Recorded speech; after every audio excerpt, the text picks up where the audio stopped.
रजत और उसके घरवाले जल्दी से पवित्रता के घर पहुंचे। बेहोश रमा को एक पलंग पर लिटाया गया। डॉक्टर को भी फ़ोन कर दिया गया था। रमा के पाप शंभू ने जब पवित्रता से पूछा कि यह कैसे हुआ, तो उसने बताया रमा बाथरूम में गिर गई थी। थोड़ी देर बाद जब वह बाहर निकली तो अचानक से गिरी पड़ी और उसे होश नहीं आ रहा था। डॉक्टर भी जल्दी ही वहाँ पहुँच गया। उसने चेकअप करके बताया कि डरने की कोई बात नहीं है। थकान और कमजोरी के कारण वह बेहोश हो गई है। इंजेक्शन और कुछ दवाई देकर वह चले गए। रजत ने पवित्रता से कहा, आप रमा की अच्छी दोस्त हैं, क्या आप बता सकती हैं कि आजकल उसके साथ सब क्या हो रहा है? वह किसी तनाव आदि से तो नहीं गुजर रही, या किसी सचमुच कोई दुष्ट आत्मा उसे परेशान कर रही है? पवित्रता ने उसे एक तरफ चलने को कहा। रजत उसके साथ घर की छत पर चला गया। पवित्रता ने रजत से कहा, मैं और रमा एक मनोचिकित्सक से भी मिल चुके हैं, मगर कोई फ़ायदा नहीं हुआ। मेडिकल साइंस के मुताबिक उसे मानसिक कारणों से ये सब हो रहा है। आपको इस बारे में क्या लगता है पवित्रता जी? सही है, सब क्या है? पवित्रता ने कहा, जहाँ तक मैं जानती हूँ पवित्रता, और जो कुछ हो रहा है उसका कारण मानसिक तो हरगिज नहीं है। यह कोई दुष्ट आत्मा है जो उसके पीछे पड़ी हुई है, और इसका इलाज कोई पैरानॉर्मल विशेषज्ञ ही दे सकता है। पवित्रता की बातें रजत को भी सहमत नज़र आ रहा था। हालांकि वह इन सब में आज से पहले विश्वास नहीं रखता था, मगर अब उसे भी लगने लगा था कि रमा के साथ घटने वाली घटनाएं असाधारण नहीं है। रजत ने पवित्रता को धन्यवाद किया। इस पर उसने कहा, इसमें धन्यवाद की कोई ज़रूरत नहीं है रजत, रमा मेरी सबसे अच्छी दोस्त है, मैं हर हाल में उसके साथ खड़ी हूँ। रजत अपनी प्रभावित हुई बनाए रखना नहीं सकता था। उसने पवित्रता की तरफ दोस्ती का हाथ बढ़ाया। पवित्रता ने मुस्कुराते हुए हाथ मिलाया। कुछ समय बाद रमा को होश आ गया था। उसे लेकर सभी वापस घर आ गए थे।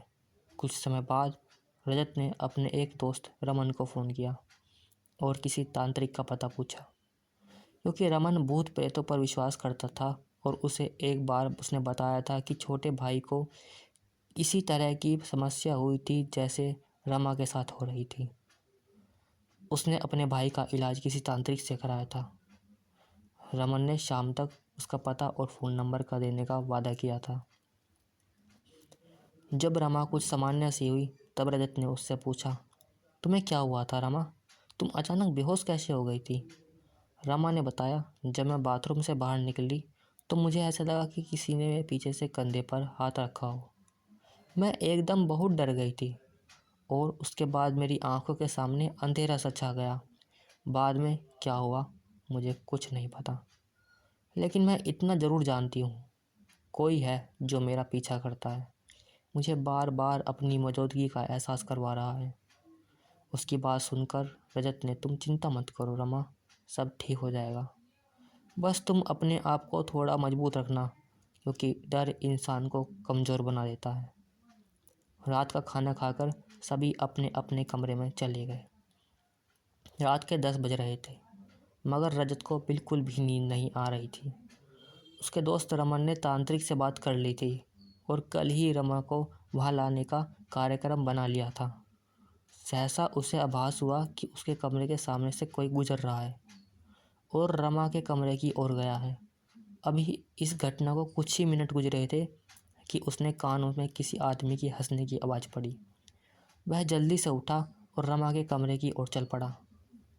रमा के कमरे के दरवाजे उस जब तक अंदर झाँका तो उसे कुछ ऐसा दिखाई दिया कि उसके कदम के भीतर से चीखते चले गए। रमा बेड के बीचों बीच बैठी हुई थी। उसकी पीठ दरवाजे की ओर थी। रजत ने उसके पीछे जाकर खड़ा हो गया। उसने देखा कि रमा के हाथ में कागज़ और पेन थे। वह कागज़ पर कुछ लिख रही थी। जब लिखते हुए रजत की नज़र पड़ी तो वह चौंक गया, क्योंकि वह उर्दू भाषा में कागज़ पर कुछ लिख रही थी। रजत जानता था कि रमा को उर्दू बिल्कुल नहीं आती थी, फिर भी यह सब कैसे संभव हो सकता है कि वह उर्दू भाषा में लिखे। रजत उसके सामने जाकर खड़ा हो गया। उसने देखा कि रमा के बाल बिखरे हुए थे। आगे सांसें आंखें अंगारों सी लाल थी। वह अपने काम में इतनी मगन थी कि उसने रजत की तरफ कोई ध्यान ही नहीं दिया। यह सब देखकर रजत को उसने पुकारा, इतनी रात क्यों लिख रही हो रमा? मगर अब भी उसने रजत की ओर देखा तक नहीं। अब रजत ने उसके कंधे पर हाथ रखते हुए कहा, रमा, तुम मेरी बात का जवाब नहीं दिया। अब उसने गुस्से से रजत की ओर नज़र उठाकर देखा। उसके तेवर कुछ ऐसे थे कि वह कुछ सिहार सा उठा।